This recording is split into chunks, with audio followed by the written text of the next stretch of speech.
Cuando un hombre se ve ante sus peores temores, uno corta inmediatamente la imaginación, porque a veces es insoportable pensar en ello. Es de conocimiento común que la primera persona en ir al espacio fue Yuri Gagarin, un ruso que ascendió durante la era soviética y se convirtió en una de las personas más famosas de la historia. Acordémonos que astronauta es un término empleado comúnmente por la NASA, pero los soviéticos en su programa espacial llamaban a sus hombres cosmonautas. Yuri Gagarin encabeza la lista como el más legendario, no solamente entre cosmonautas, sino también, por cortesía científica, entre astronautas también. Pero quizá no se le debería llamar el primer hombre que subió al espacio. Quizá se le debería llamar el primer hombre que subió y regresó con vida.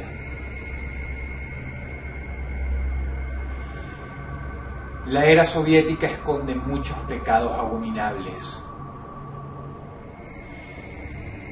El comunismo ruso fue brutal, sanguinario y totalitarista.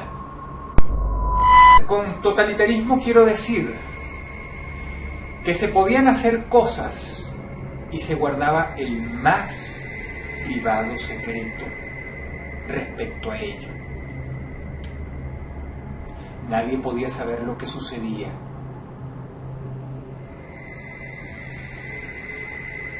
Yo cuento muchas historias, pero cuando hago un paréntesis para aquellas que sucedieron en la vida real, lo digo, y esta historia es real. Los soviéticos querían vender el comunismo como el método por excelencia, la forma de vida del futuro, el sistema económico sublime. Por lo tanto, todos los errores que se cometían en el comunismo eran tapados. Es una forma amable de decirlo, porque a decir verdad eran eliminados. Y con algo tan importante y con algo que era tan determinante para hacerle ver al mundo el avance maravilloso de un país, como por ejemplo el viaje espacial, se guardaba el más celoso y estricto secreto. Si uno le pregunta a una persona común ¿cuál fue el ser humano en ir más lejos? Seguramente muchos, tras pensarlo un poquito, te dirán Armstrong, la primera persona en caminar sobre la luna, el norteamericano. ¿Quién pudo haber ido más lejos que él?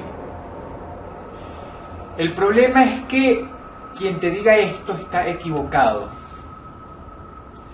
La persona en ir más lejos jamás es alguien que no lo disfrutó para nada. No lo disfrutó por lo menos en vida. Es alguien que quizá dentro de los próximos años está por cruzar la frontera de Neptuno para salir del sistema solar.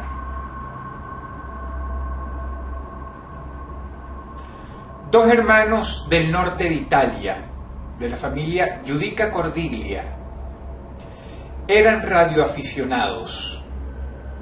Es una tecnología básica, es una tecnología simple, pero en aquel entonces era la crema innata, todo el mundo la utilizaba, y cuando me refiero a todo el mundo, eran personas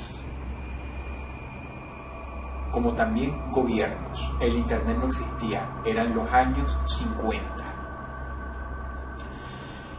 Y los hermanos Giudica Cordiglia, aparte de ser radioaficionados, habían logrado construir su propia antena. Nuevamente, esto no tiene nada de extraordinario.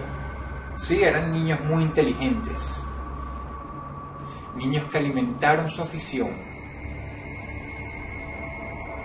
y estudiaban bastante y pedían ayuda de maestros que al ver semejante entusiasmo los ayudaron, hasta que finalmente lograron construir su propia antena, con la que se divertían, intentando hablar con otras personas alrededor del mundo. Pasaron los años, los hermanos fueron aprendiendo más y de ser niños se convirtieron en adolescentes. Era un fin de semana, estaban disfrutando de una noche libre y comenzaron a jugar con su radio en el ático de aquella vieja casa italiana. Se pusieron sus audífonos, le gritaron a su madre en italiano que por favor no los molestara después de la cena y comenzaron. Pero poco a poco el risueño y tierno rostro de ambos adolescentes se convirtió en una llorosa cara de horror, en un rostro de tragedia, de miedo. Ambos guardaron silencio absoluto al escuchar los gritos.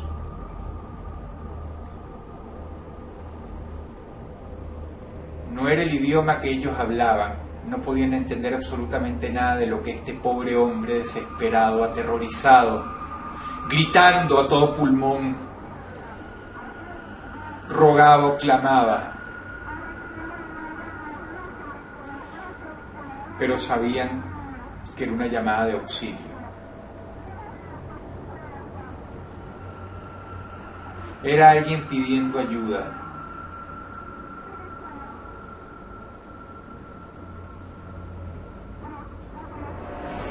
Era alguien que incluso estaba llorando.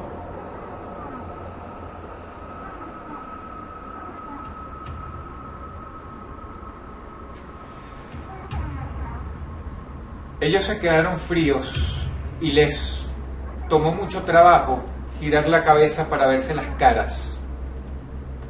Pero la transmisión duró más de 30 minutos. Y cada vez se hacía más tétrica y cada vez se hacía más horrible, porque la voz de este pobre hombre era cada vez más tenue. Se estaba perdiendo la señal. Se estaba perdiendo la señal y el hombre jadeaba. Perdía el aliento.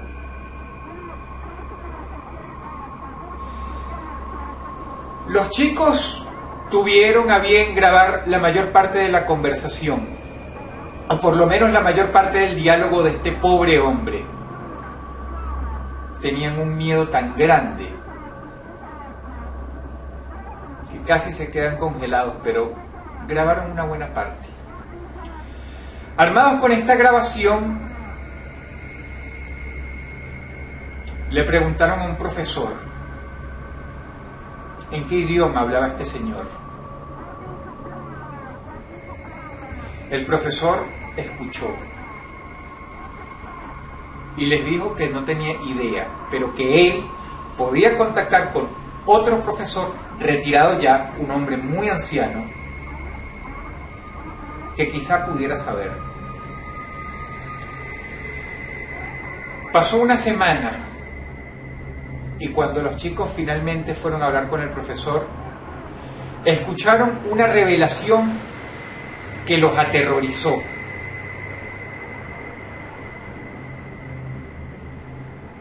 Resulta que el idioma era ruso. Y el susto fue tal que desmontaron la antena los dos hermanos, porque tenían miedo de que pudieran haberlos rastreado, de que pudieron haber escuchado una conversación secreta.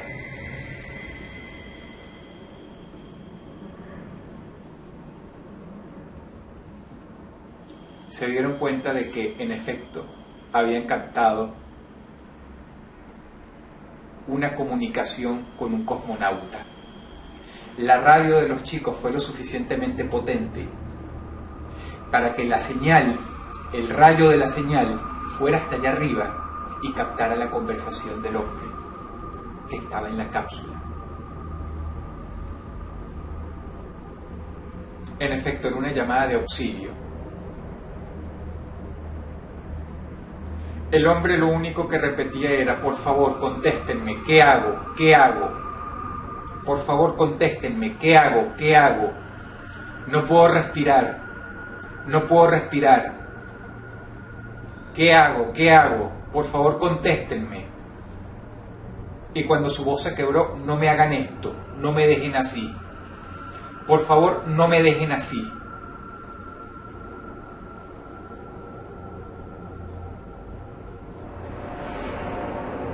Teniendo este dato, los chicos no necesitaron de ningún profesor que les dijera que la razón por la que la señal se estaba perdiendo poco a poco a lo largo de los minutos era porque la cápsula en la que tenía que estar aquel hombre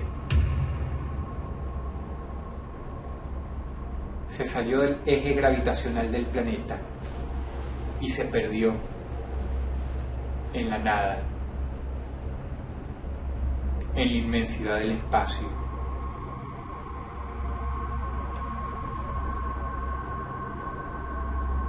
Pasaron los años y se atrevieron a llevar la cinta a un doctor italiano eminente.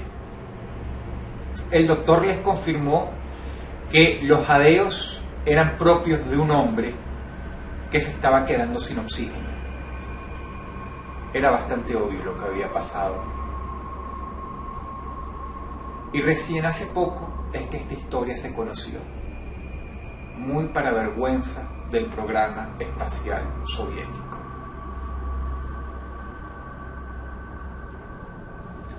No toma mucho pensar cómo habrá sido para un pobre hombre darse cuenta lentamente de que no solo no iba a poder regresar nunca a casa, de que no solo el oxígeno se iba a acabar eventualmente,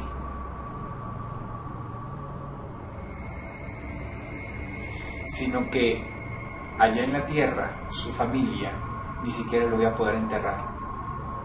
Iba a ser solamente un punto perdido en la nada, en el vacío cósmico.